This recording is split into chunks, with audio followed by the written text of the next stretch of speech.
I'll go to the papers. Well, you want to woo woo? It's that woo woo. You know what I'm saying? Yes, sir! Yes, sir! How's about investing in condominiums? It's safe. Condominiums. Yeah, condominiums. I never use them. You think we don't know what you're talking about when you say, take my hand? You know who's got hands? The devil. And he uses them for holding. Happy Tax Day, everybody. And this is episode 14 of What Are We Even Talking About? It is 54 degrees in downtown Glasgow this morning. It is 5:45 on the nose. Chance of rain today, and the barometer is at 7. I've always wondered. Hang on. I'm not finished. Welcome. I think I'm good. Yeah. Welcome to, like I said, episode 14 of What Are We Even Talking About? My name is Wade. Hello. Moving clockwise around the table, we have Matthew, Orteo. We have Chad, Scoop, Snack, Yami, Yamo, not Yami, Yamo. And then we have CJ, Chauncius. Yeah, that's it. Chauncey Julius Graham Bush. Let's go with Jizzle. Chauncius. Chauncius. Forgot about C Jizzle. Jeezy. Yeah. Jeezy. All right, dude. Wheezy. And we're right. Wheezy and G. Wheezy G. Because I'm asthmatic. Clever. We also gave him a new nickname the other day. You did. Edit Tail. E.T. Edit Texteo. E.T. E.T. It was actually both of y'all. Yeah. I had a run there also. Yeah. Mine's not predictive text, though. I use my watch I too feel much. like you're just lazy. I use my watch too much. It's not. It has nothing to do with lazy. Hands are usually full. So. You got a brown, all you the got a time. brown thumb. You All keep the busy time. hands. So. And there we are. Yeah. All right. Well, over the weekend, we had a golf tournament in Georgia that Well, we didn't, but- a young fella from Northern Ireland won. And that's all we're going to talk about this morning. I mean, that's all we're going to say about it this morning. Because that dude's an asshole. Not I think you. somebody would say Not otherwise. you. But I mean, look, I'm not going to disagree. No, Rory McIlroy won It's the Roy. 89th playing of the Masters at He's Augusta also- National Golf Club in Augusta, Georgia. Oh, he's also the 6th player in history to win the career Grand Slam. I think it was 5th. Is he no, 6th? he's sixth. Okay. Yeah. Can we name the other ones? Tiger.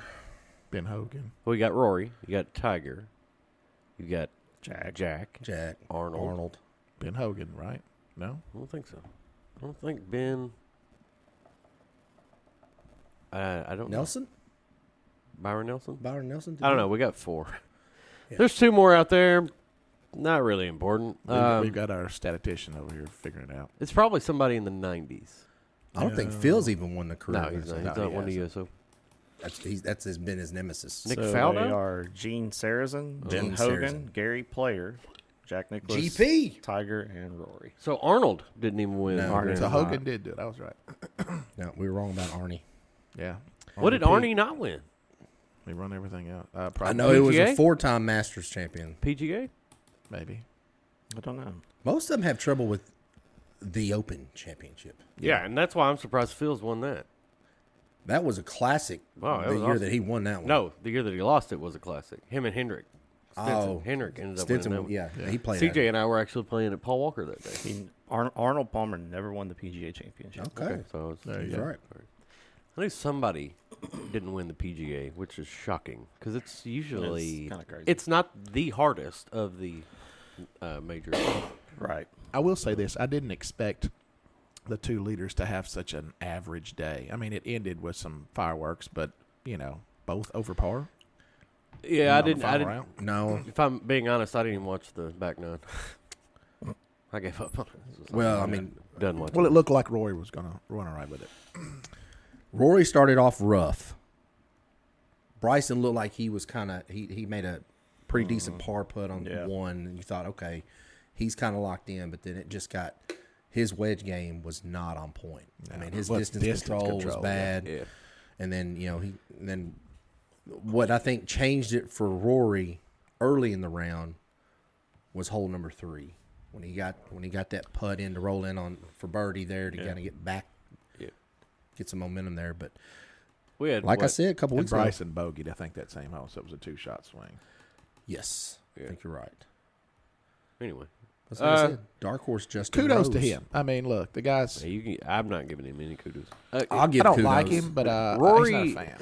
The reason that I do not like Rory is he doesn't like anybody, any kind of golf-related anything where anybody makes money if you're not on PGA Tour or in association with. Yeah.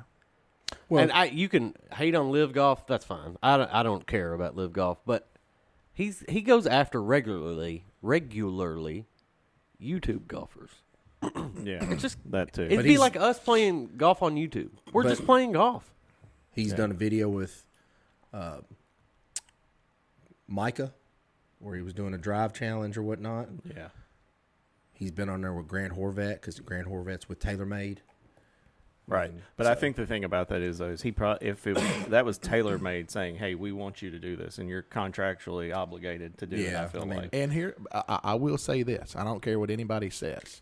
When all this went down with Liv, he was the PGA's poster boy, and they expected him to stand up and be like, "No, I don't support this." No, him like Tiger, both stood up for that. Yeah. Now Tiger's been in behind the scenes a lot more, not as vocal, but I mean he wasn't playing a lot because he'd been injured. So I mean, I didn't really care for Rory before that. I mean, Yeah, honestly. me either. I don't. It's probably a Ryder Cup thing. If I'm being I honest. think Yeah, I that's would what agree. it comes down for most people. I mean I It feels really like do. any European golfer. I'm like, I don't. Yeah, know this guy. yeah. I mean I like Justin Rose. I would have been okay with Justin Rose. Rose feels like a nice guy to me. Yeah, I agree. And, And we're getting in that. Well, we are. I'm Justin Rose's age. Y'all are. He's creeping up on 44. Justin Rose is 44. Same. Yeah, we're. I mean, he's getting to be an older guy. We're getting to be older guys. It's good. you to and root for Tiger the are old the guy. same age. No, I think he's a year older than me. Tiger actually. turned He's 49. 50 I'll be turning in 48. December. So he's 2 years older than me. Almost 2. Well, this has been our Sports moment. sports moment Yeah. for the day.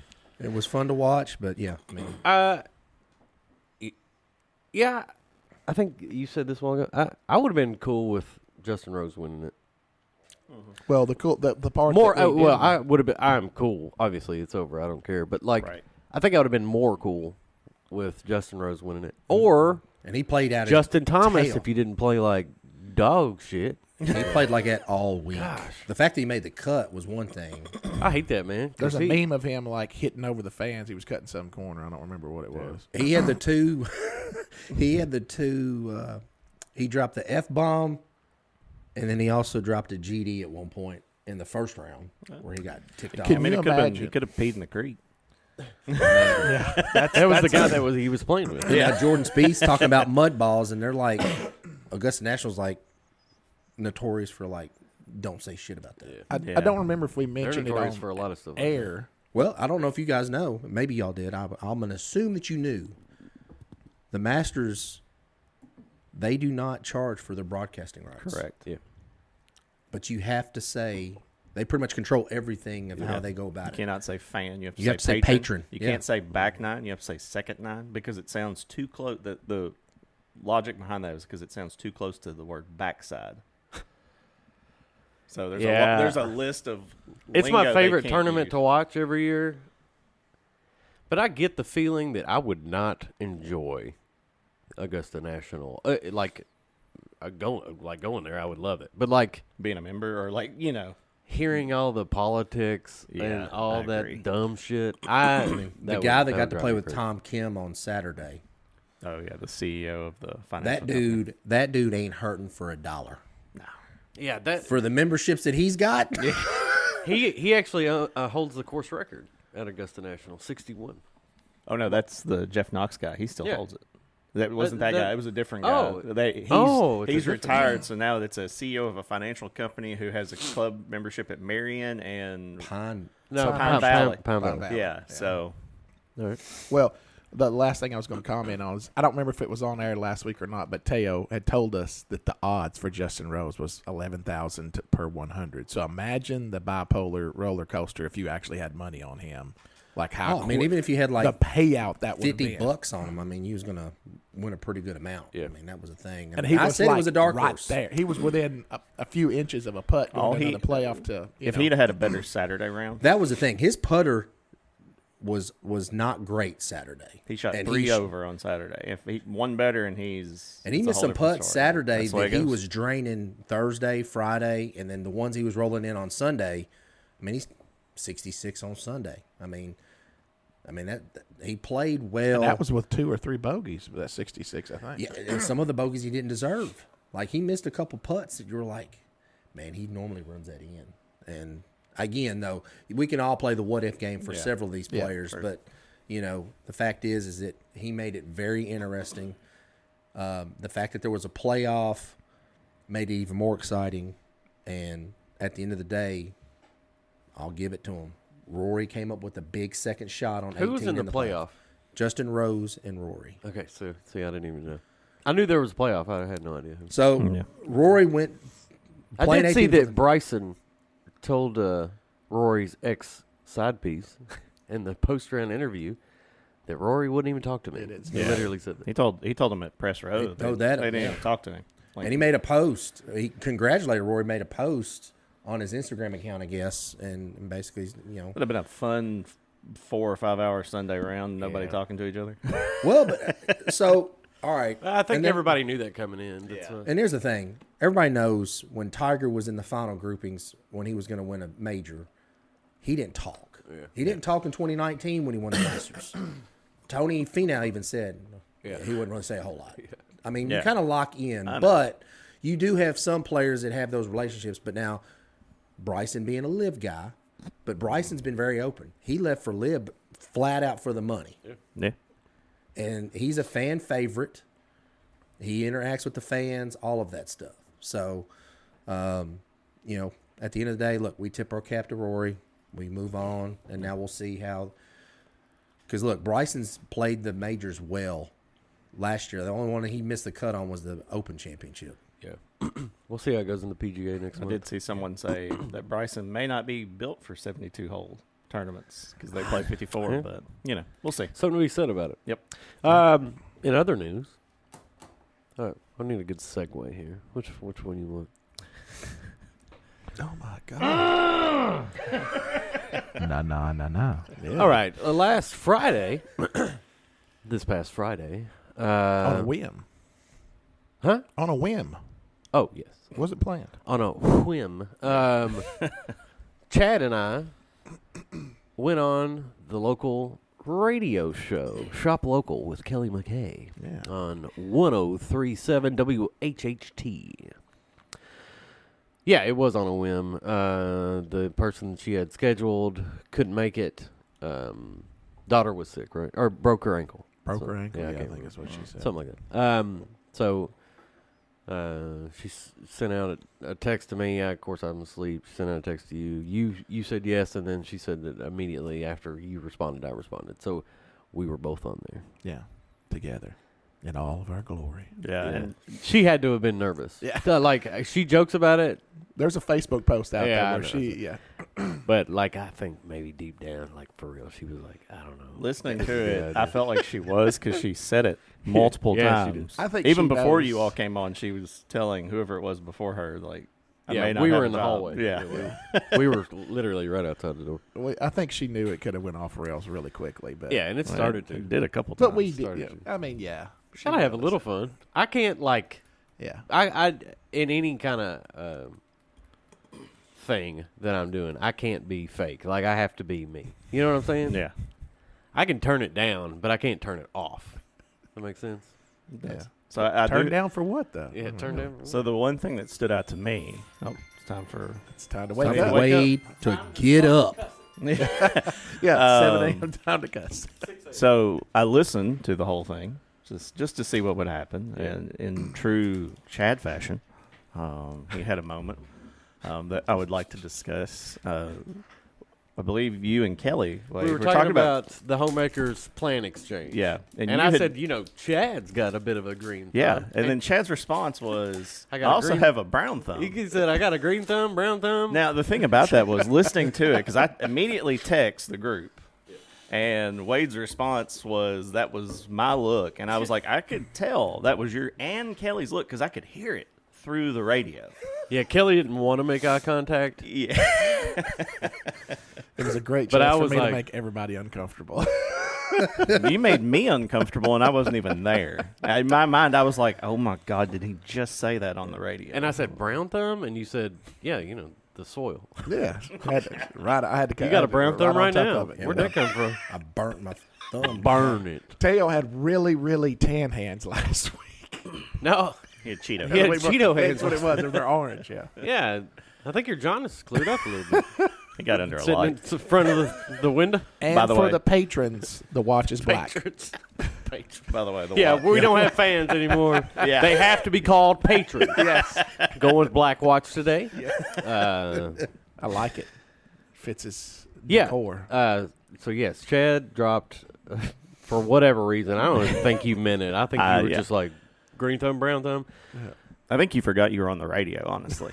I think you were in the mindset of, I'm going to have a conversation with two people I know, and I'm just going to say what I want, and brown thumb came out. Yeah, and brown then I think you realized, because that's what it sounded like to me, you were like, oh, God, what did I just say? I don't know how many times while we were on the air that you would be talking for a little bit. And I think you were talking about your job. And no one else knows this, but the three that were in the studio. So when Chad would talk about something, and I'd be like, from across the... No. I would shake my head. I would try my hardest. Well, here's what I'll say. He tried to Be get a me to nuisance. break. Well, here's what I'll say. Here's what I'm going. That's what I was going to say. I didn't have a chance to listen to it, so I apologize to missed you, out. gentlemen. It was a very interesting show. At one point, Kelly said, we've got to get some sponsors in because we were just, I was that's what talking I was about gonna us say. having a beard growing contest. Yeah, she reined that in real quick. Yeah, I think both of y'all should Yeah, bring back you the were like, how- Fu Manchu. We're like, what's the longest your beard's ever gotten? I was like, well, and she was like, all right. yeah. That She could've pointed at me at one point. She was like, I don't even know what I said. I was like, okay. Whoops. Like, how many times have you been on, Wade? He's If over you had to guess. I'm on every month, and then I'm a sub. Yeah. So He's so a you're on monthly- all the time. he's a so- monthly and you've guest. known her forever, so, Yeah. like, She babysat me. So. She's family. I'm monthly too, but I'm just started monthly here about 3-4 months ago. So, and now I'm officially a sub also. Yeah, it's a good time. Let me see if I can be a sub. For If we could convince Kelly to let us have a round table on live air, that would be wild. she would definitely be fearful for she her would job No. at that point. But Would be fun. maybe I'll invite her on the show. well, yeah, that's what I was gonna say. So toilet paper, over the top, or I'm Sylvester Stallone over the top. under the bottom. Yeah, I'm over the top. I'm too. over the Yeah, top. over the I top. think everybody is. Yeah. okay. Don't say everybody. Quickly, Well, real quickly, who put that on the notes? that was me. Okay. That was me. Great topic of conversation. That topic is we're already done. Yeah. That was, And I want to know that if you're an under the bottom, you're more than likely a psychopath. You're doing it wrong. What about people who have one-ply toilet paper? If you're using that That's Scott a tissue, dangerous, dangerous game to play, depending on how much you roll Get off. that brown thumb. That's exactly right. that Scott tissue, boy, it's rough. Get a That's tan- rough on them tan cheeks, and that's no. I gotta what you were go. gonna I gotta say, go. so. Charmin, Yeah, I'm a Charmin Ultra Soft guy. ultra soft. Yeah. How many ply do y'all come off? What's your best number? What? Like 2 ply, 3 ply? What are you talking about? I'm so confused right now. He's So probably bad. pulling the sheets. Oh, are you talking about how many squares? I roll it around my hand. How big? How much? Like, are you a Depends big on roll? how messy it is. Whoa. All right. This is getting deep. That's all I was going to No, say. yeah. I thought you were talking about like tearing the sheets apart. Yeah, I did too. It was like, Chad delicately pulls apart It's like each we they're gotta- squares. Ply means how thick. Yeah. Right. Well, yeah, I misspoke there. When I was younger, I was grandparents told like, "Hey, you don't use too much." Yeah, It's like whoa. one square. You're like, "Oh, dangerous. That's dangerous." Yeah, That's that's a when dangerous But Chad, Like, you Chad come is back old here and enough to finish. where he went to an outhouse. I did. So that's a true statement. Did you ever go to the outhouse? Wade? Did you ever have? We had an outhouse at Union too, but I don't know if you went there whenever I was a kid. Did you have a water well too? No, I don't think so. No, I don't think so. I mean, there still exists, but I mean, you Yeah. know. He's thinking that you don't think. Dover had an outhouse, but it wasn't You know what I'm saying? Like Yeah. it just nobody. I used. was old enough that I remembered. Pretty Like, sure they're you all really functional regardless. especially Well, I in mean, the winter. It was still Oh, the winter has got Yeah. to be terrible. That means it's functional. full of snakes. I mean, for anybody that's watched 1923 and you think about back in the day like that, man. I have not. It's good. Just finished it. Yeah, that's it. It's over. I have not watched it either. Ted Lasso's next. Yeah, it is. That's next on my list. I'm gonna start it at lunch today. Go back and start season 2. It's worth it. It really is worth it. Yeah. The Agreed. moments, laugh, So cry. we've solved toilet paper is definitely over the top. yeah, 100%. yeah. It took 5 seconds to figure that out. Yeah. So let's go deep. Huh? Hey, Green, brown thumb, toilet paper. Let's go deep. yeah. All right, go for Nice it. segue. Let's go deep.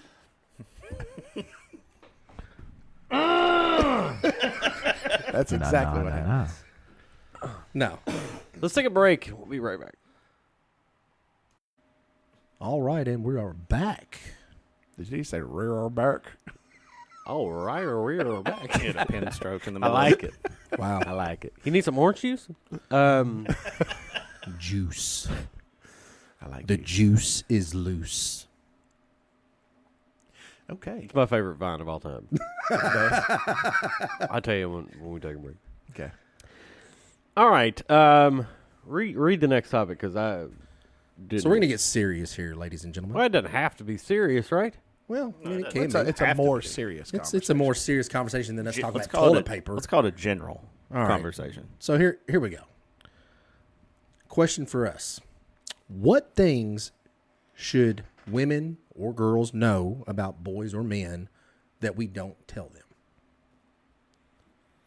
I got this is another one of mine. I got this topic off of it was either a reel or a TikTok or something the other day, and the gentleman was talking about, the overall natural male responsibility of like taking care of a family and doing these kind of things. And there's a lot of unspoken things that men deal with internally, that we don't talk about, that makes women not understand us, women, girls, whatever, not understand us sometimes. So I threw that out there. Who wants to comment on that? Well, I'll go first because I think it's that question can be reversed as well. But in this case, talking about men in general, for me, when things are get difficult, stressful, my initial response to that sometimes, instead of allowing myself to be vulnerable with my wife, Kim, and being open with her, my first reaction is to bottle it up, pack it in, focus, try to manage my stress levels, whether it's going to the gym or finding a way to distract myself, whether play a video game or, texting about sports, whatever the case may be. That has always been difficult for me, and it's no different than if, how I was when my mom passed away. I bottled a lot of that grief and didn't want to discuss anything. I mean, I just kind of, and that's been something that through time and through time and working on that for myself has been to hey, I'm stressed out. Here's what's going on. I know, I maybe feel distant or whatever, but here's really what's going on. Trying to be so that she's not constantly wondering what's wrong, what's going on.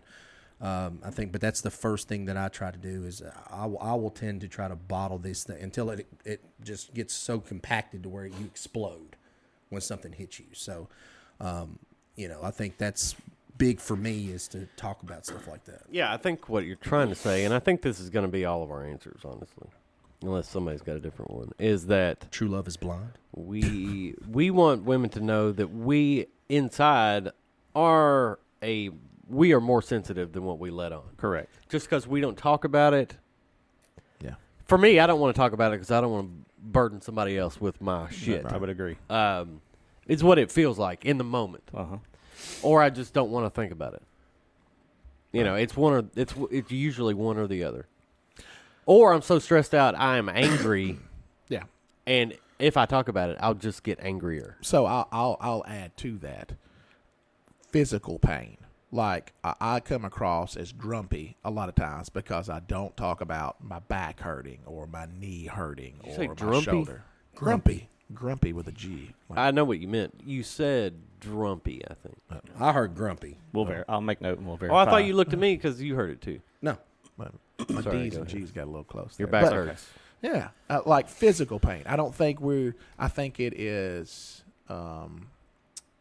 not natural for men to complain about things hurting because we're expected to be physically able to do all these things. Pretty and natural for me. as you age, admitting that like I can't run as fast anymore. I can't pick this up. I shouldn't be doing that, right? Because we're expected to kind of take care It's a of these blow things. to your ego to admit Yeah. those things. And we don't talk about those things because nobody wants to be the guy who can't, pick up his kids anymore because he's, hurt this or done that. So, difficult thing. CJ, you got anything on What this? the or- fuck kind of watch is that? It's awesome. Garmin. It's a fancy. It's a Garmin. Fancy. Yeah, I was going to say, I kind of want Kind of to makes touch on yours look something like that shit. Teo said. Mine's So- Armatron. Sorry, that's No, you're good. You're good. So Teo brought up video games. I mean, I'm 44. I still play video games. But I've said this I've actually told my wife this recently. We were talking, and I was like, video games or some other hobby that a man has, a lot of the times it's a channel for you to go because, like, I mean, sometimes the world feels like arrows are coming at you from every which way, whether it's work, home stress, life stress, any other thing that comes around. Finances. Any of that stuff. But, like, when you get on and play a video game, for example, you lock in, you're not thinking about those outside pieces that are coming at you. You're just focusing on that. So it gives your mind a few moments just to Relax. shut everything out. Yeah. And it's just kind of a way out. And it may not be video games. It may be something else that someone's into. Golf. Golf. I mean, Yeah. as long as we're not hitting the bottle, Well, right. I guess, Yeah, I mean, that's the you thing. know, is yeah. If you find other ways to. A reaction. So the three of you all play video games.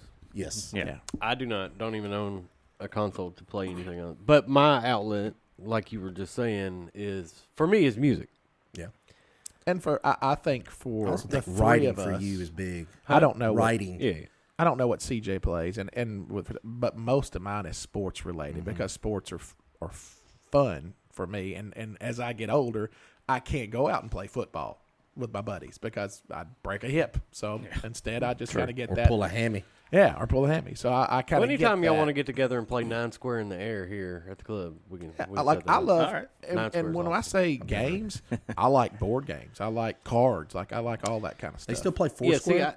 see, 9 Square is even better. Okay. It's played in the air. Nice. Yes, I don't play video games just because. That's just not your thing. I just don't really get into it, and I'm not good at it. So, Although your mother posted a picture of you playing video games Yeah, for your birthday. Super Back- Nintendo. no, it was PlayStation, OG PlayStation. I thought that looked like a Super No, I Nintendo. never had a Super Nintendo. Okay. But So anyway. PS1. Yeah, Crash Bandicoot. Crash probably. Bandicoot, yes. It's my favorite game of all time. Yeah, I like interactive games where we're looking at each other. Board games are fun. Uno's awesome for me. I like it. Yeah. He loves Operation. It's do still a love good that. game. We talked about that. Yes, in we the have. show. Yeah.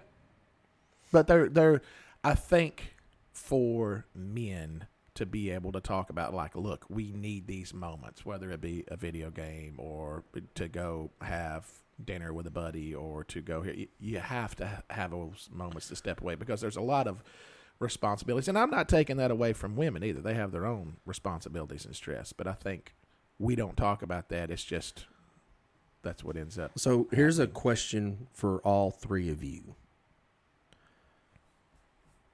because it kind of relates Axe to this Go ahead and axe it.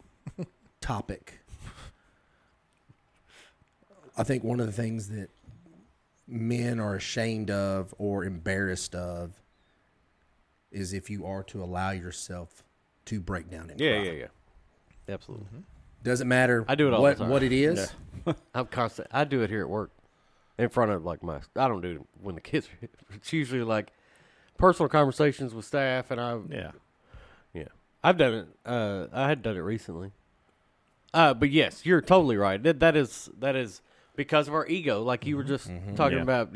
Physical pain, emotional pain is even harder to talk about. Yeah. Yeah. Very much so. And I use my, it's a blessing and a curse, but I'm trying to be full-time in Glasgow, but I still drive to Bowling Green, which I'm headed to today, right? And I use that 30 minutes to kind of like time them. A lot of times I used to like jam music, but a lot of times now I just quiet and I think, right? That's kind of like my time to You have your process. time to gear up for the day and then your time to unwind and unpack from the day. Yeah, and that's Yeah. Do y'all have that time? No. Like from your bedroom to your desk? No. Like this is my time. It's different now, I will say. Yeah. I will. You know. Hey, a lot of people laugh. Mowing the yard, well, it's kind of the same thing. I can I kind of enjoy throw mowing in the CJ the doesn't earbuds. mow the yard. No.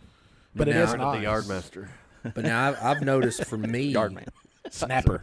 I've noticed for me, just because there's certain movies that I've watched in the past that certain scenes didn't hit me a certain way.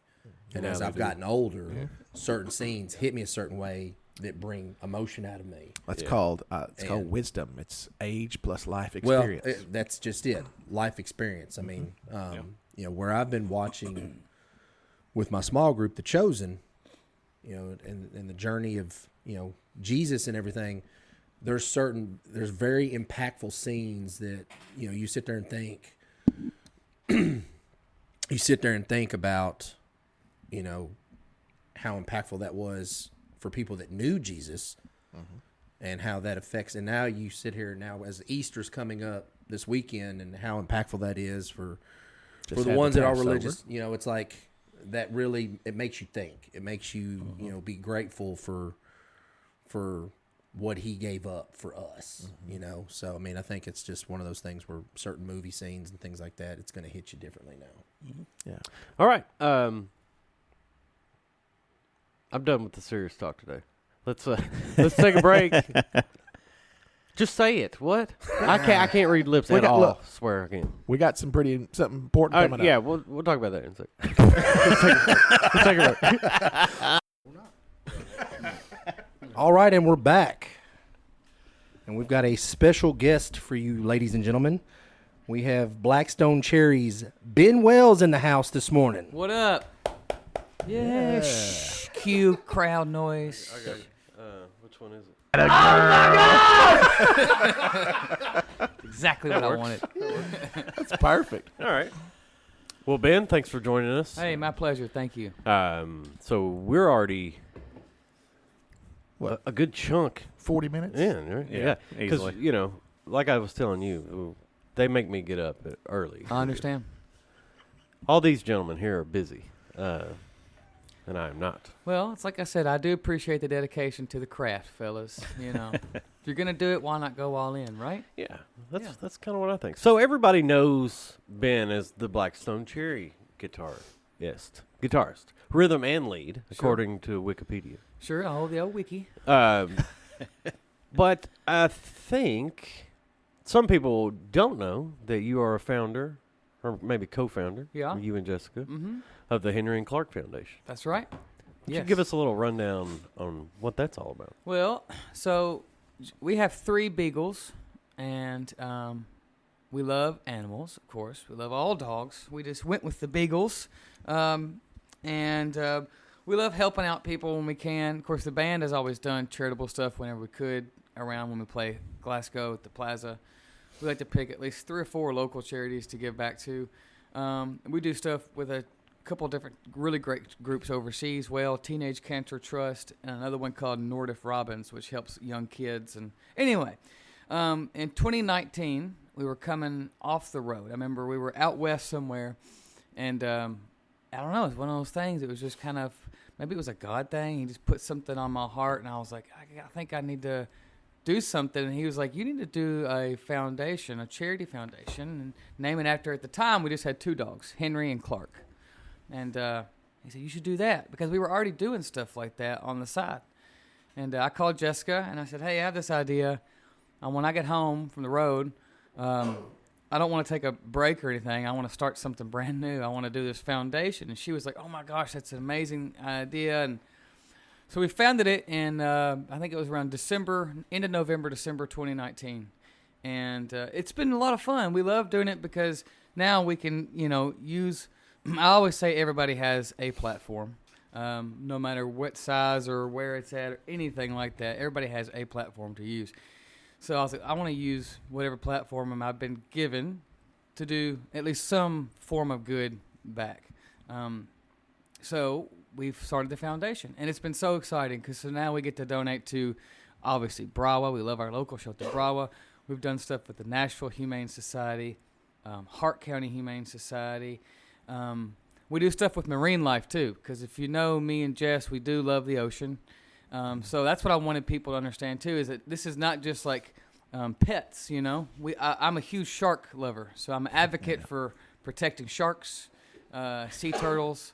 So we try to donate to those organizations, or at least raise awareness about ways to help keep those guys around. I don't know if people understand this, we need marine life. We need sharks. Absolutely. We need all these different corals and these things like that a lot of times we just pollute and forget about.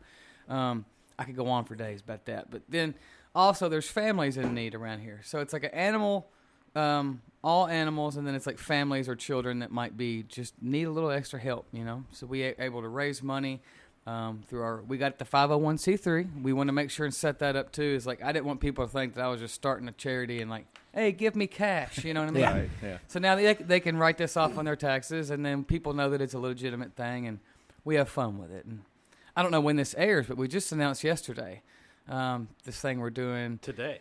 Oh, yeah? Actually, yeah. Okay, nice. We just announced that we're doing this thing in August with Brawa at the Plaza Theater. And it's a salute to Jimmy Buffett, which is pretty perfect. Yeah. Yes, it's the Parrots of the Caribbean. Yeah, that's cool. Tribute to Jimmy Buffett, and it's all going to help Brawa. So I was like, this is so up our alley. It's ridiculous. So And tickets excited about tickets that. go on sale Friday, right? Yes. The 18th. Yeah, I think it's August 9th is when it's going to be.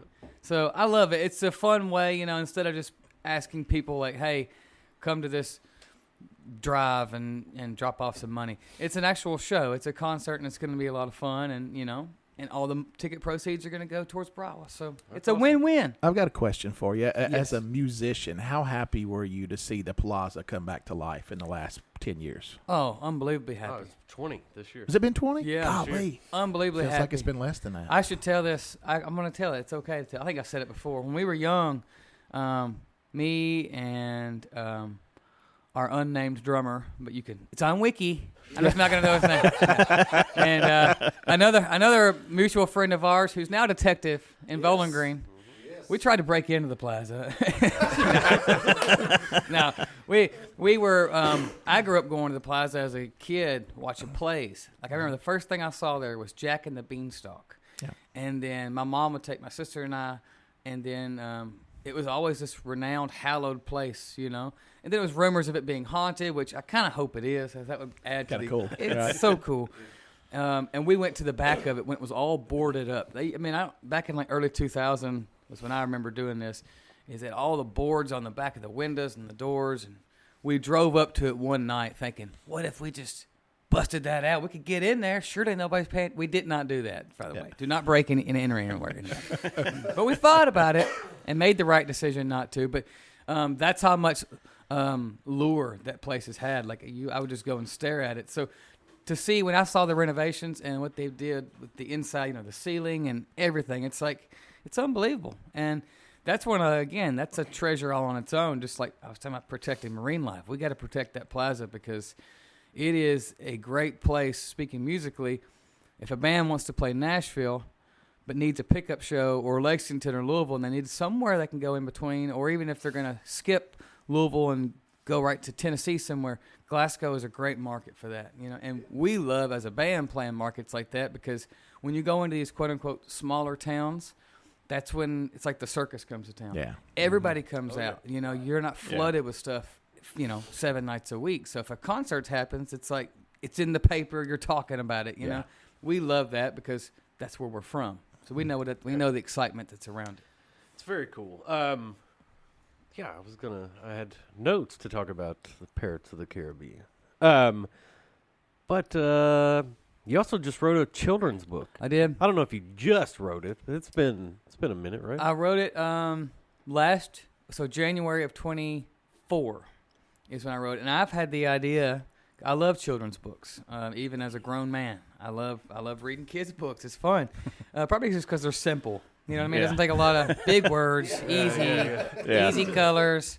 I've always wanted to do that, and I told myself this is going to be a goal. I grew up writing children's books too, in school and at home, and I would just take pieces of Xerox paper, draw and write, and then take a staple it together, and that was my book. And like I said, I've always had the goal to do it. So January of last year, I don't like to set resolutions because they usually are gone by January 5. Yeah. So and then so I said, okay. It was January 2nd. I was sitting at the house, and it was at night. Jess was already asleep, and I said, I'm going to write this book. And I already had the title because our newest beagle we had just gotten the year before. Her name is Sunny Pearl, and she had the craziest puppy stage of all the beagles. So we had quite the time with her, and so she went from being a what we would say bad girl, Sunny Pearl, to good girl, Sunny Pearl. So I had that title, and I was like, oh, that'd be a fun title for a kid's book. And then I had a couple rhymes come to me, and I said, I'm going to go the Dr. Seuss route with this because he's the man. He was the man. Right. And I had a couple little rhymes come, and then I was kind of off to the races. And I think it was like 2-something in the morning. I was sitting on my phone, and I was just typing all these words, and then it was done, and I went to bed, and I couldn't hardly sleep because I was so excited. I was like, I think I've got it. So got it the next morning, read it to Jess. She loved it. FaceTimed my parents. I was like, I think I've got something. And then what's funny is it took me the longest, all of last year, it took me the longest to draw it because I love to illustrate, but I'm my own worst critic when it comes to that. Like, I'll draw something. It's trash. So I kept going back and forth on what I wanted the character of Sunny in the book to look like. I tried different ways. I tried to make it look real, and I'm not good at doing like realistic art. I love cartoon art, like old school Disney. Yeah. So that's the route I went. So long story short, Wade, it took about I finished illustrating this in 1st of October last year. Oh, wow. Wrote it in January and then I took a break for a while because I didn't want to burn myself out on drawing it. And then I finished it on the road at the 1st of October. And then once that was done, I kind of went to school on figuring out now what? How do I publish a book? Never done this. So I took some online classes, tutorials, many YouTube deep dives, and I self-published it. So that's rewarding, and I'm very happy that I did that because that was one of the things that I thought I would never get through. I thought I was just going to give up halfway and be like, this is just too much. It's too much for me to try to comprehend. So I'm really happy I did. And now I just finished writing our Clark's book. So each one of our dogs is going to have their own book. That's cool. So I just finished Clark's. Now it'll be another end of this year, and I'll draw it. Yeah. Well, based on your comments, I've always heard when writers say that, like, when it hits, like you talked about writing through the night, you just kind of have to get it all out. It just goes, because sometimes you'll go through a drought where you won't write a thing, or you'll write a bunch and you're just not happy with it. Yep. And that happens, but it comes to the book or writing music. And this time I was on a roll, and I was like, I can't go to sleep right now. I can't push pause on this. This has to come out. So I'm glad it did. And it'll come at all weird times, not at the convenient times during the afternoon, it'll come at 2 a.m. or 4 a.m. which is the worst. If you get up in the middle of the night and you got a lyric or a melody and you're like, dadgummit.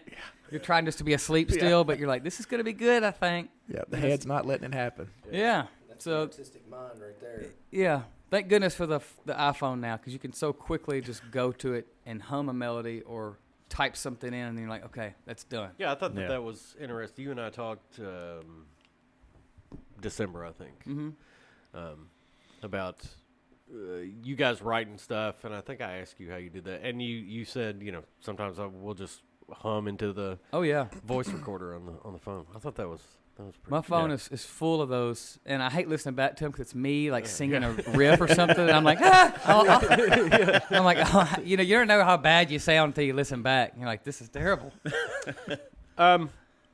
So I don't know that you three have had the privilege to go out to dinner with Ben, but I just had that privilege. Yeah. 20 years later. Because Ben and I used to run. You run can't count the cafeteria. Right. But we also used to eat at the other Mexican restaurant in town. That's right. That's no longer with us. Well, the building is no longer. The OG. Yeah. But anyway, I think it would be a top tier goal of mine when we're ordering food to just give the waiter or waitress a thumbs up, and they know exactly. They know. Hey. He gave a head nod and a thumbs up, and she was like, "Yep, got it." I was like, that's big time. That's awesome. We do frequent Garcias. We frequent the Garcias a lot, and we became really, really close with just their family. So it's not only the excellent food that they have there, we just became really close with them as a group. So, in fact, we were just with them last night playing on their night off, just playing games. And talking about why aren't y'all open? Why do you have a day off? What am I supposed to eat? Exactly. No, so we go there, and I would go there. I told Wade this is funny. I have my own little specialty dish. It's called the Benito Special. Okay, and I would go to Garcia's all the time and get the same thing over and over and over again, probably 4 nights a week, 5 nights sometimes. Wow. Yeah, it's insane. And it was just grilled chicken, a side of grilled shrimp, and 1 grilled fish taco on a corn tortilla, and with no seasoning, because I'm like I have a Cocker Spaniel stomach, so I have to be very, it's like a puppy thing, no, not a lot of seasoning on there. Yeah. And I would order it so much a la carte, and they would bring it in different plates, and finally they were like, look, let's just make this your own dish, because it's going to be easier on us, easier on the kitchen staff. We're saving plates here. So now when I walk in, they just know. I'll just give them the nod, and they're like, boom, that's what it is. I'm not going to veer off course very much. I'm a creature of habit. Yeah. I have an iron gut that I think I've said. You did. You tried some hot sauce the other night. See, I wish I can't even do Tabasco. Like, it's just me and the hot stuff don't get along, and I hate that I'm missing out on that part of life. But Teo's a big hot sauce guy. Yeah, you hot sauce guy? I love it. Well, I think my love of hot things is kind of, I got it osmosisly through you. Yeah. Just hanging out all those years. So maybe, My house, yeah. I think my stomach may be like a quarter Mexican. Are you doing the 1 chip challenge, like that kind of hot, or like just normal, respectable hot? Honestly, I've not done the 1 chip challenge, but I mean, It's kind of dumb, right? well, I like to see it. We can do it. I'd here. probably pull it off like Shaq did. I see people do it, and they're biting 1 piece of this chip, and then they're in tears, and I'm like, You got to eat the whole thing. what are we if you're gonna doing do it. here? Why would you do that? No, I mean, I believe my sister, she makes a lot of hot stuff, and she'll do stuff with habanero and things like that, and I'll eat it. But, I mean, for me, if it's going to be really hot, it's got to have flavor. Sure, I don't like the bland hot where it's just going to burns. burn you up. I like it to have flavor. So, Spillway and Bowling Green, their wings. I've heard those are award-winning wings. They are fantastic. Okay. And I always recommend all flats.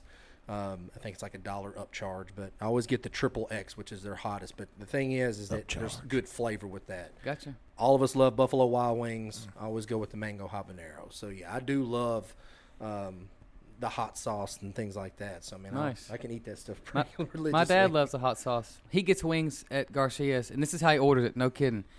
He says, "Can I get hot sauce? And can you bring it?" This is what he says, "from the bowels of hell." Yeah. I'm like, So you know it's going to bring I'm the like, heat. Daddy, I don't know. They might have something special in the back there. You're not going to watch You got to out. be careful with that request. Yeah, he likes it, man. And then that gene was just never passed on to me. You know, it's really. Like I said, I love the smell of it. I like it, and the idea of the flavor and the essence of a nice pepper. You know, but I just maybe one day I'll turn a leaf and it'll happen. Well, it's funny that you say that because, I mean, for growing up, early on, I was not big into the hot stuff, and then it wasn't until I got a little bit older that, I mean, I just started loving this stuff. Nice. And I just started eating religiously. So yeah. I'm gonna do it today. I'm gonna make you proud, man. I'm gonna leave here. We're gonna watch him do the one chip challenge. Yeah, Well, on an empty stomach. Fun I'm gonna fact, start they eating actually peppers. discontinued that in 2023 because Oh, someone yeah? died from eating it. Yeah. So Pocky has gotten rid of that. Wow. Yeah, that's what because it just hit me, and that's what I was looking up. They still Yeah. have the chips. They used to have like the little Someone died from So that. yeah, there was someone who died from doing it. Yeah. I mean, Well, smart I know- move on canceling it. Yeah, I mean exactly. I know that several people like ended up in the emergency room. Yeah, but Yeah. literally, it was 2023 in September. Someone died from. Dang. Just look that up? Yeah. Well, let's do this. Let's get. Wait, what? You watch Hot Ones. Let's we get on can some just hot buy a wings. bottle of one of those hot sauces and give those a run. I You can thought get you were those in saying the let's pack. get on eBay and find one. Who's got to Let's really see if it kills get it you. overnighted here? He's out. It's terrible. I should- Jamie, pull that up. yeah. We'll start on you, Jamie. Oh, okay. I got a question for you to change gears. I thought about this last night. So I'm the old man of the group here. I graduated Glasgow High School in '96. So in preparing for this, I thought about, what was Ben Wells like in high school? You graduated in 04, right? 04. So what were you like as a high schooler compared to now? I know those definitely. I was probably a little punk to a degree, but I think honestly, we all were. Yeah. That probably came in my later middle school, early high school years when you're just trying to kind of find yourself. I think you know. I think once the band started, I was 15, so that would have been my sophomore year in 2001. Once that started, I spent most of my high school life in Metcalfe County because that's where the other guys were from, and we would practice just every single day, after school and during the summer. And we were not athletes, and we weren't In your own way. Yeah, well, I grew up playing baseball and stuff, but again, nothing to write home about. I love the sport, but I was not first pick, and I was not a football player. I played one time under Coach Jerry Ream, and he actually, when I see him now, he credits my music career to him because he never played me. Attaboy, Jerry. He never the yellow jacket. He never played me, and he said, "Okay, now I understand." No, but I think I was just kind of I was just so involved with music and wanting to do that. So I spent most of my time out in Edmonton every single day, and just kind of kept to myself. Really, you know what I mean? I don't know if I was a part of any certain clique. I think I like to be everybody's buddy, But then again, I see people that I went to school with that I don't know very, very well. But then they're like, "Hey, man, we graduated together," and I'm like, I feel terrible because I just don't know. Yeah. And again, I think back, well, maybe it's not all my fault. I just didn't spend a lot of time doing the things here normally that I would have. I spent the night at our drummer John Fred's house for so long that his parents joked about counting me on their taxes, and we just kind of lived that life, Yeah. And that's what we did. And then I'm sure we had some, like I said, there were some times where, thank goodness, we had some police officer buddies that were just really, really nice. Shout out Kent King, a couple of times because he was our school officer, Resource, Yeah, the resource officer, and he was always super cool and supportive of us. So there was a couple of times where I think I was caught riding in a Jeep, standing up in a Jeep, going up in front and down the high school. And then he pulled us over. It was me and another buddy and our drummer. And he said, "Boys, I just got a report of some kids standing up in a red Jeep riding up and down in front of the high school. Y'all wouldn't know anything about that, would you?" And I said, "That was not us." He said, "I didn't think so. Y'all just take care of the rest of the night." And he gave us the look, and I was like, that's all he had to do. Yeah. And that did more for us as kids than like him coming down with a hammer, him being disappointed and giving us the fair warning. And we were like, "Dude, we should straighten up. Put your seatbelt on. Yeah. Drive the speed limit. We don't want to upset this man, Yeah. Yeah. But yeah, I think that was me and they could probably better. I don't know. I don't know what I did. I think back and I'm like, I'm just glad I graduated. Yeah. You know, I got out of there with a gold cord, which shocked us all. Hey. You know, and I hated math class. I still can't do math to this day. Thank God for the iPhone. Shout out iPhone. And but I Before love that, the calculator. Yeah, I loved English class. My sister, excellent at math, can do math like that. She wasn't a huge fan of English. And I've heard that people that do like one or the other don't like the other one, you know. Yeah. I could sit down and write English books all day long, but math problems, I have problems like simple division still. And I'm like, dude, this is giving me a headache. So as far as classes, that was, you know, that was it. And I took a lot of naps in World Civ. It was after lunch, fair enough. Was that Lori Seabold still? I had Lori Seabold. Yeah. And then Coach Nance, too. Yes. I had U.S. history. Yeah. U.S. history with Coach Nance. That was my class right after lunch. And I was like, this is not fair to the both of us, bud. Yeah. Like, I need some energy, and you need some energy, and let's just all go, turn the lights off. He had energy. It just didn't show in U.S. history. Back in that day, you get Coach Nance in the weight room. That's where he That's used where all the his energy was. He'd outshine you, right? Coach Hey, Nance's clothes were always on the verge of like, golly, it's a little too tight. Yeah. That man Can't is a blame the beast, man, man. He's a beast. Well, he's walking, he was into it. And then say this to his credit, he was a great teacher. Yes. I learned so much about World War II from that man alone. Again, it's just I had the Knowledge. It was just the chicken strip day at lunch that put you down. Yeah. Speaking of chicken strip day, did y'all ever do the strips under the mashed potatoes? Yeah. And then they caught on to that. The lunch lady, Sweet Bobby, she would take the money, the $1.75, and then she caught on to kids putting extra strips under the mashed potatoes. She had her own fork.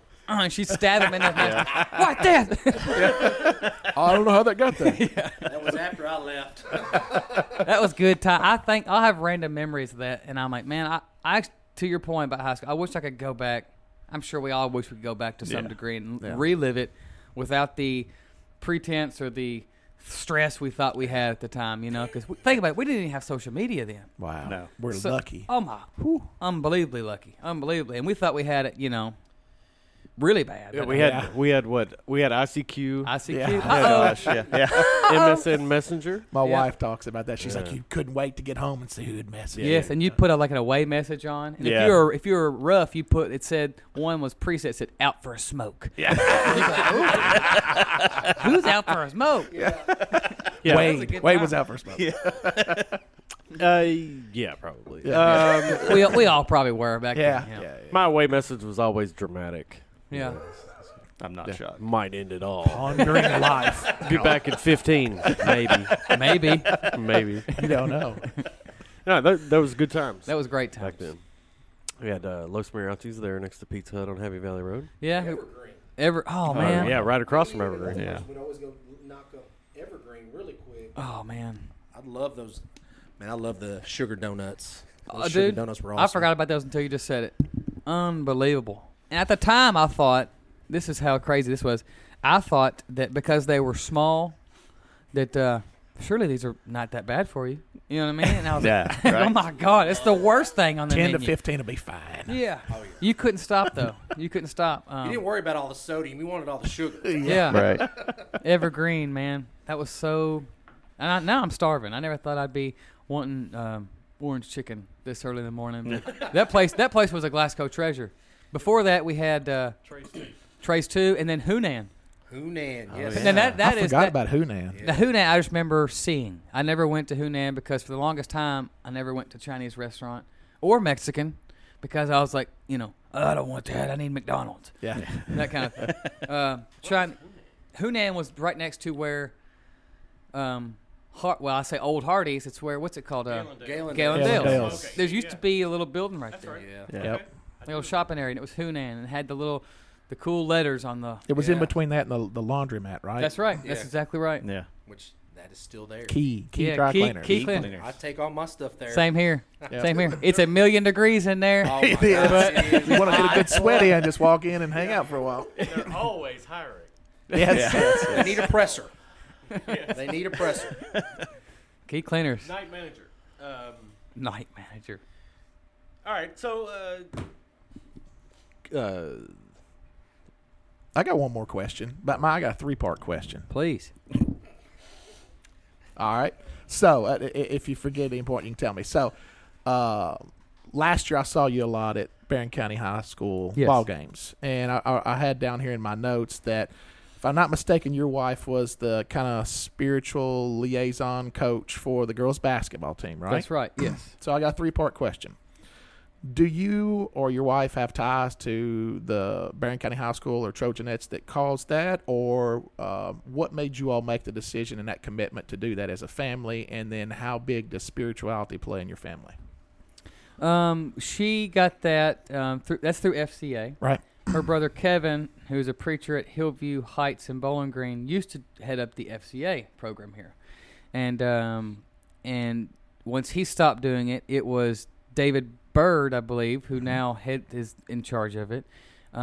He asked Jessica if she would be involved because Jessica knew she would go to those games. She loves sports and stuff like that, and she had a lot of the girls that would either be from our church or somewhere else, and she would go to them and start to give them advice and whatnot, and then that turned into, hey, you're already kind of doing this. Would you like to be the official character coach for the girls' basketball team? She does it for volleyball and softball.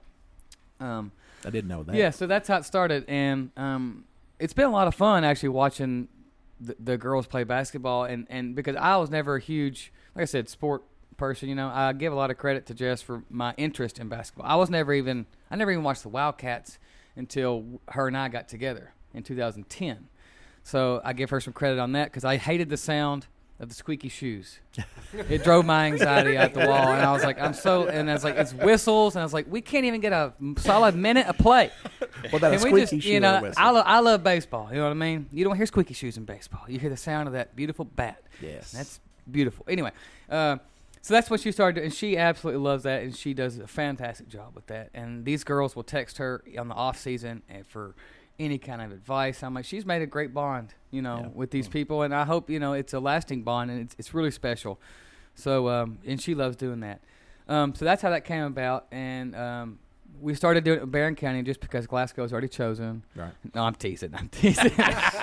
Don't blame me. I have to say that. No, I have to. Big ups to obviously I am Glasgow, and I do get yelled at sometimes for wearing blue. I do too. I do it out of spite.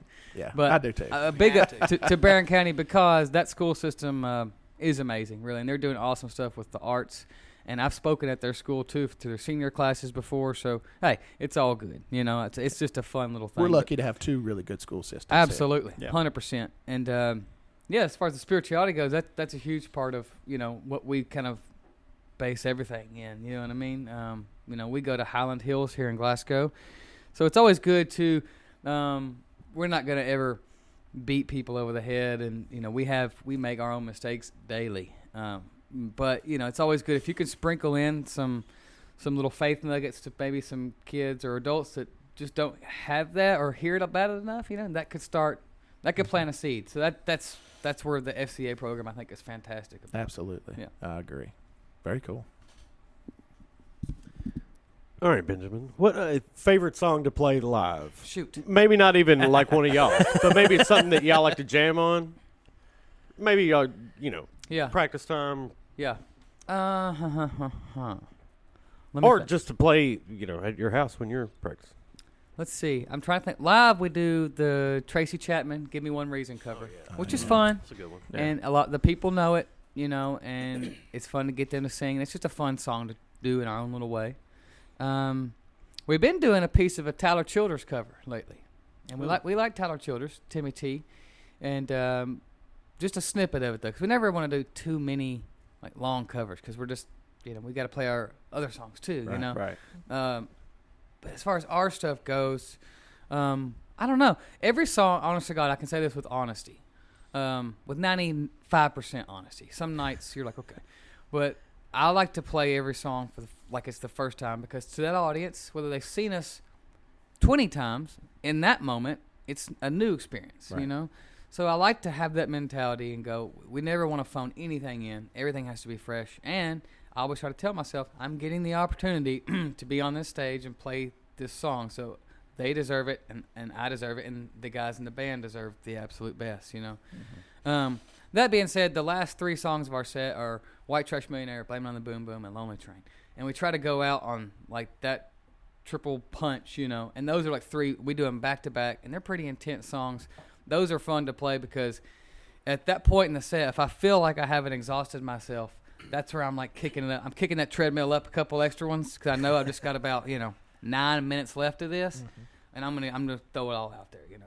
So I love doing those 3 songs, not because it's the end of the set, just because it's like this is the last opportunity that if you haven't won somebody over out there yet, this is it. Yeah. This is your Hail Mary to get them, and it's fun to just kind of be ridiculous up there on stage. I do enjoy Blame It on the Boom Boom. That's a fun song. I also enjoy Rain Wizard too. Rain from Wizard's their old school. original album. That's right. Yeah. So question, because I think, or at least I do, and I think the rest of the guys know, huge Elvis guy. Yes. You're a huge Elvis guy. So is there any chance Blackstone Cherry does a cover from Elvis? Well, we did a couple years ago. We put one out as like a bonus track. So it wasn't on an official album. It was a bonus track, and it was Burning Love. So anytime we bring up covers, we're talking about covers right now, actually, because we're getting ready to go do new music. I'm always going to throw in the King. Yeah. I'm like, hey, Elvis, just throwing it out there. Any song. It does not matter to me. Any song. But we did Burning Love a couple years ago, and that was cool. And the cool thing about that was we were in Memphis on the road, and Elvis radio is on Sirius XM. And they don't play a lot of cover songs by other artists. They play just 24/7 Elvis.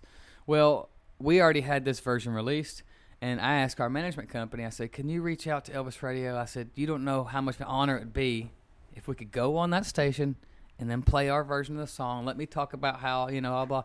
So they got it hooked up, and we got to do that. And I was like, this means more to me than anything, just to be here on this radio station to play our version of one of his songs. And, I could talk about Elvis for – that could be a whole separate podcast in itself. I've got a side question on this just because anytime Elvis is brought up, I find this to be funny.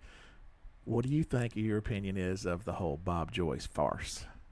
That Elvis is still alive as and he's Bob Joyce. No, I think the King has passed on. Yeah. The King. I wish he was still alive. Okay, I really do. We need the King's music more than ever. But look, I'm not saying I haven't gone down a couple of those rabbit holes. Yeah. Like late at night and been like, I feel like, really? Is this him, Bob Joyce? I'm zooming in. But it's like, what is it, like East Tennessee? He's like a preacher and or whoever this Bob Joyce guy is. Elvis probably would be a preacher. He always said that even before he wanted to be just a solo artist, his dream was to be a singer in a gospel quartet. That's all he wanted to do, which is just fascinating. That's why he has so much great gospel music, And the Grammy Award he won was for how great they are. Of all the rock and roll songs, you think about it, he won for gospel. So it's just fascinating how I think my favorite of those is Who Am I? That's one of my favorite songs. Yeah. So. Oh, I love that stuff. I grew up doing impersonations of Elvis. My parents had a little jumpsuit made for me when I was little. No way. And it was awesome. I loved doing that at Boy Scouts and talent shows. It just comes from I love performing. That's what it was, and I love just being and just doing things like that. And then that led to going to Horse Cave Theater, which Horse Cave Theater was a huge part of not my life, but so many young people's lives. Doing A Christmas Carol and Macbeth and all these kind of plays that we did. It nurtured that love for performing arts. We have a friend that likes to perform a lot just on the mic. Yeah, so I know a guy.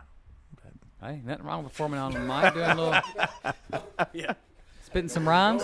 This is his artistic piece. Yeah, this is it.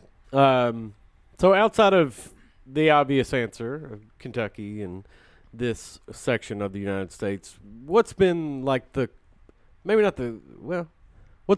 best experience of being on the road, playing a show somewhere, maybe the venue or just the town that you didn't think would be as cool as it was? It doesn't have to be U.S. I know that you guys travel abroad a lot too.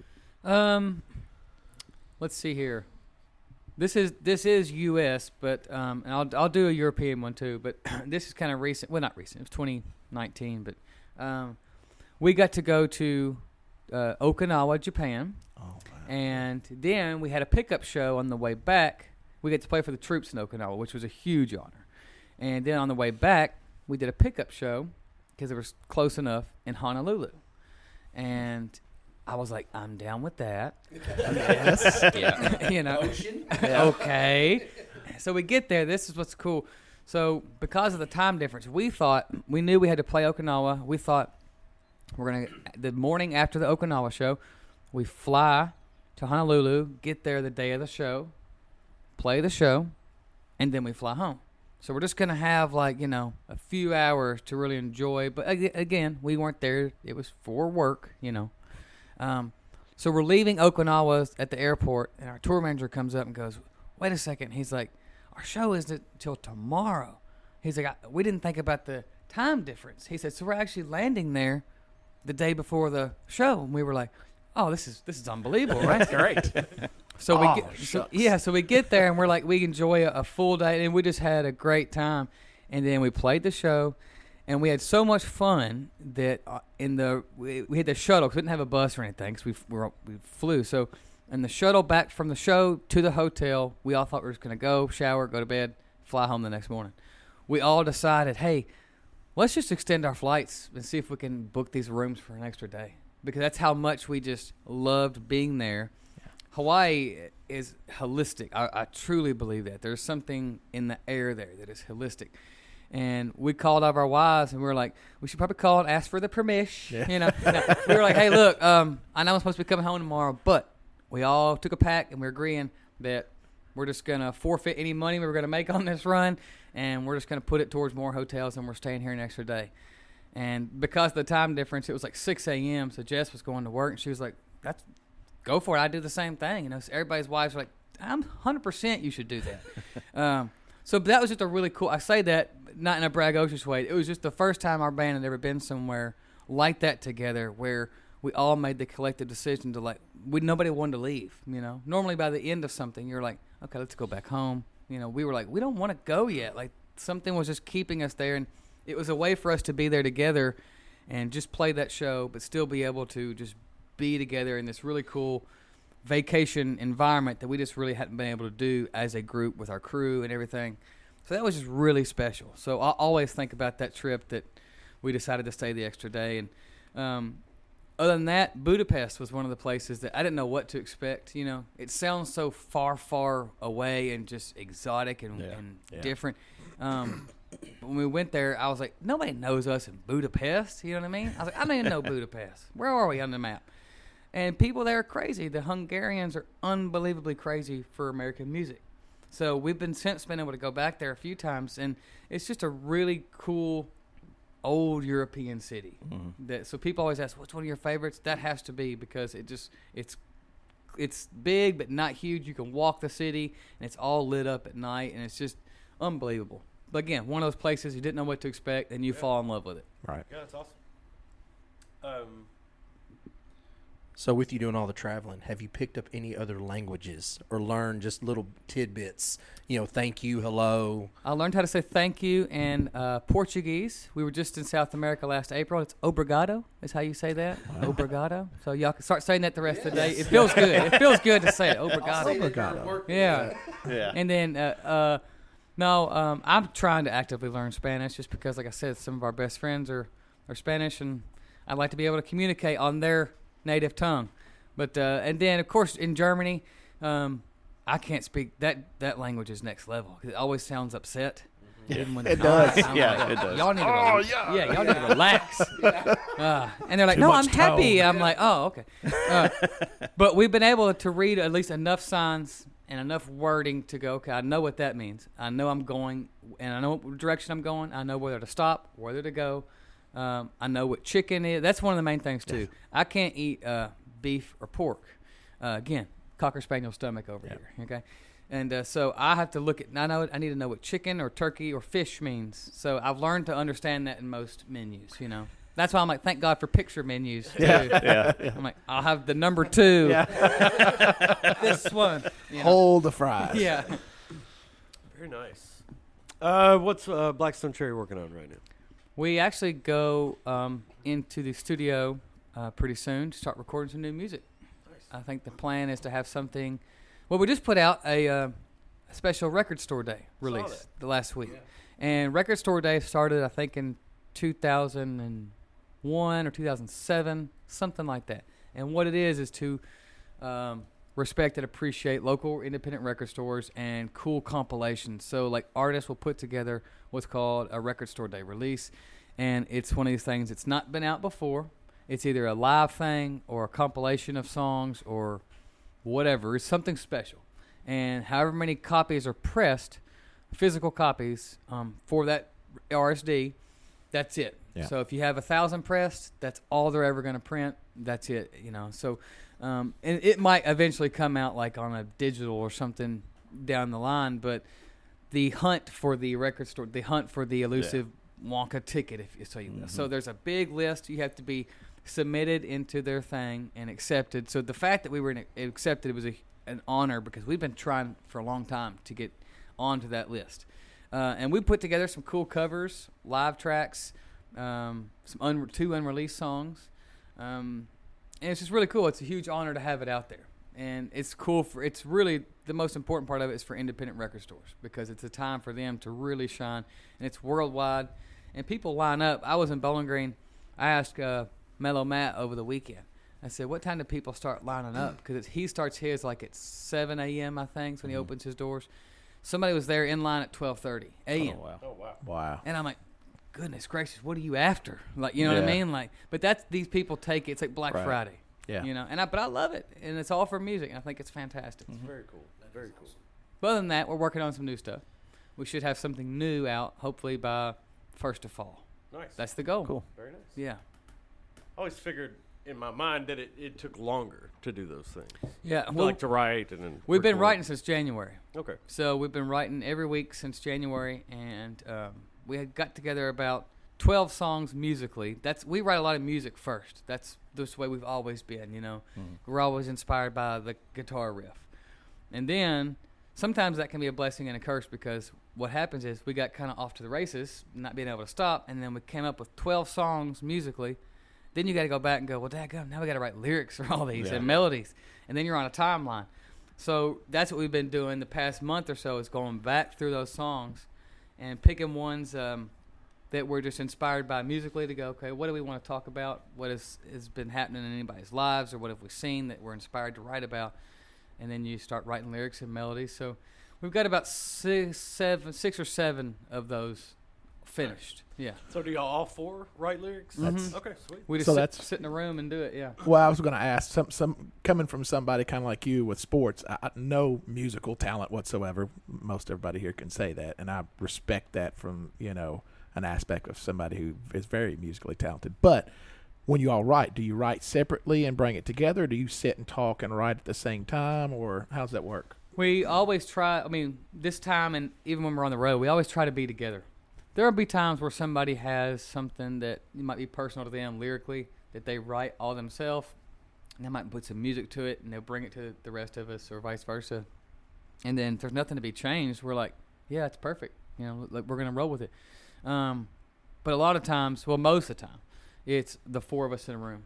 Just because that's important for us we want everybody to be included because everybody has different ideas and everybody's brains are going on different wavelengths. So I might be thinking about this lyric, thinking it's the right one, and somebody says, yeah, but what if you twist it and it says it this way? And I'm like, never thought of it like that. Right. That's the way, you know, and vice versa with melodies. And it takes a village to make it happen because I wouldn't want the stress of having to come up with everything on my own and then having to, with that weight on my shoulders to, you know, if it doesn't succeed, then you're like, daggum, nobody likes my stuff. You know? This time it's like, hey, we were all in this together, boys. That's a great. Yeah. So, question in regards to writing the lyrics. So, I'm making the assumption that out of all the albums and stuff, you all have written the majority of all the lyrics. Is that correct? Yes. So, have you all ever been open to, you know, someone saying, hey, we have a song written by somebody. Would y'all mind taking a look at it and see if this is something that would fit your style of music to sing? We've done some co-writes before with different awesome writers that we've picked a lot of knowledge up from. Because again, one extra person, you know, sometimes can be a blessing and a curse. You get one too many people, and then all of a sudden it's like, okay, there's Nothing works. that can ruin the whole creative process, you know, and then you're just uninspired. Then you get the right person in there, and then man, you're writing. You know, you find a great creative relationship. You know, we've never really had. Well, one time we did have a song pitched to us that was written like about us from somebody else's perspective and blah blah, and we were like, it just sounds weird. And it wasn't that it was a good song; it was a great song, but it was like we can't sing something or play something and put our name behind something that's talking about us that we didn't even write. Yeah. You know what I mean? It just doesn't seem genuine. So I don't think we would ever like, you know, it would have to be like, well, I don't know. I have to say it'd have to be some huge mega smash hit song that had an 8 ball and said, if you record this number, Yeah. I'm like, okay, we'll figure it out. Yeah, You know, we'll make that work. we'll make, you know, but most of the time we like to be able to genuinely say that anything we were actively putting out and recording is something that we all had, you know, at least a hand in, you know, not just given to us. That's awesome. That is awesome. I think it's great that collectively you four do most everything together, write everything and all of that. And that's kind of what we, just an inside look for all of our patrons out there. Yeah, patrons. That's what internally we have been struggling with, kind of, on this show, especially recently. And last night we all got together on FaceTime for Staffing. 15 minutes or whatever, and just Staffing. went Staffing. through Sure. how we want this structured moving forward, so we are better. And I think a lot of times we individually have ideas, and then selfishly, because I'm an only child, I think that mine's the best. And the three of us are Yeah, only we child, all are. All three of us. except for him. this fool right here. So like, you know, I take that stuff personally, and maybe early on in Blackstone Cherry, like with rock and roll tape, like Yeah. if you would bring something to the group and they're like, no, we don't like that. You got to learn you can't be precious. Yeah. You Yeah. can't be Kind of. When we talked about this earlier, when we were talking about the serious stuff, kind of got to learn to put your ego aside for the collective Yeah. to make it work. And So- it's hard. It's hard sometimes if you, especially early on, like if you spend a lot of time writing something that's really personal and you bring it and people are wanting to start tearing it apart a little bit and changing things, you're kind of like, wait a second, you weren't there. This is what I'm trying to, you know what I mean?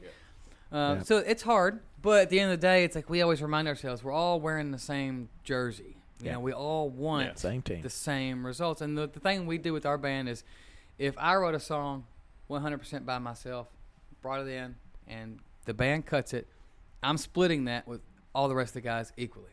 And that's the way we've made that decision since the beginning. And John Fred's dad, Richard, from the Headhunters, kind of taught us that because he had been through a lot of that, you know, a lot of things with the Headhunters. And he said, boys, let me tell you this. He said, you know, you want to avoid any kind of egos. You want to avoid any kind of this, my song's doing this, your song's not, you know what I mean? He said, you have to split everything equally, you know? And we were like, well, of course, we didn't see it any other way. And that's just the way it's been. So, you know, if we make $5, or I mean, if we make $20, which we did, like on our first show, you know, we all made $5. We thought we were the coolest, you know? But we've taken that to writing, to everything. Everything is split equally between 4 guys. And again, because it just saves any kind of, not to say there would be any, hopefully, but it saves any future issues. Nobody can say anything. Nobody has to come back wanting more money. Because you see these stories now, these bands that, you know, they still owe me this and I'm owed. And it's like, man, you hate that because that's not what you started out doing this for. You started out doing it for the love of it, the creative, you know. It's more cool to me to just come in before we start writing on a blank slate. And then by the end of that day, you've got something that you're listening back to that did not exist 6-7 hours ago. Yeah. And that's more rewarding to me than anything. You know, it's like, we made this, you know, out of nothing. You know, I love that. But yeah, sometimes you just got to learn to be like, hey, it's all for the greater good. You know, all for the greater good. It can sting a little bit sometimes, especially if you know in your head like, I know this is right. Yeah. I know it's right. But then sometimes I've been that guy. And then I take a step back and I go, no, they were right. You know, I just have to get out of my own head for a minute and then listen to it with new ears and go, that's right. Yeah, I think I'm probably in this group the most guilty of feeling like that. Like I've got an idea, this will be funny for us to talk about, and then it's shit. It's not funny at all. It's actually terrible. So big shout out for you for coming on, getting up early with us. No, thank you guys. Thank y'all for pushing. I can't. Y'all's normal time. Have y'all been here since 5:30? Yeah. Bless your souls. Yeah. You know, I gotta say this to you guys. You're talking about commitment thing. I commend y'all for doing this because Anybody else that would want to do a podcast, I in my mind, a couple times at 5:30. Cool, we can get this done, and then that's going to lose its luster after a while, especially during the winter month. I don't see how y'all do it. So I commend y'all for keeping this up, and I think it's great. This episode is our 14th episode. So at least 14 weeks. There was 1 week we did 2 in 1 week. Yeah. And there was a week we did a Saturday. We started on a Saturday morning, actually. Yeah, it was like that's true. But we moved it. And I think the biggest thing for us to make it work, because we all have families, we all have jobs outside this, and this is like the tiny little moment where nobody's bothering us or needs us. I love that because you're making the effort. Yeah. And it starts your day really good. Just being here for me this morning, just having like more conversation than I've ever had at 7:27. It feels good, and then you can start your day with I don't know, productivity. I think it's fantastic, and I love the Abbey Road reference too. By the way, that's awesome. No, we definitely appreciate it. I mean, I know that you've got your own schedule and stuff like that, so for you to take the time out of your morning it's all to come good. hop on with us, that's been fantastic, and it's been great to catch up with you. Thank you. Thank y'all for having me. Yeah, absolutely. And just to kind of speak with what you just said, it's always good for me, just in my life and how crazy it feels sometimes to at least start out one day a week where I know that I'm going to laugh a lot. Sure. Yeah. Yeah. I don't know that we laughed as much as we did last week, but last week was. Yeah, it was I may off just the delete rails. that episode. We got to keep it. The lost episode. But yeah, man, it's been great. Thank you. Had a blast the other night hanging out with you and Jessica. That was a lot of fun. And then thanks for coming in this morning and just chatting it up with us. Looking forward to all the new things y'all going to be putting. Yeah, Thank you. Reminder that April 18th, tickets go on sale for Pirates of the Caribbean. That's right. At the Plaza Theater. August 9th, all proceeds go to Bravo. That's right. So be sure to check that out and make plans to attend that. Should be a good time. Yep. Ben, thanks again. Fellas, really appreciate it. Thank you. Enjoyed it. Yeah, man. Let's go chug some Monster. Let's do it. Which one you want? C or D? C. No. All right. We'll see you next time. You learn to check your own blood sugar and check it often. If I order before you, but there's a car in front of me, just remember that it's my turn to go before you. Carolina Reaper. Where you boys from in the world?